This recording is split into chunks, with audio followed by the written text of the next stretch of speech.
Fenologia, meteorologia eta biologia uztartzen dituen zientzia da eta aztertzen du klima eta eguraldiak nola eragiten dien izaki bizidunei beraien bizi zikloetan.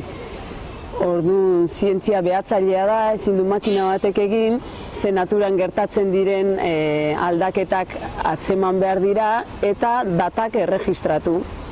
Orduan, erregistro hau egiteko fenologia sareak eta bolondre sareak daude Europan, pixkat datu guzti hauek denboran zehar biltzeko. Fenologiak eduki dezaken aplikazioak batez ere nekazaritzan eta basogintzan zentratu izan dira orain arte, baina azken urteetan garrantzia handia hartzen ari da klima aldaketaren eragina aztertzeko, klima aldaketak espezie desberdinetan nola eragingo dien ikusteko. Ikusteko neonezko argiak nola ikun sentiratzen gintuen.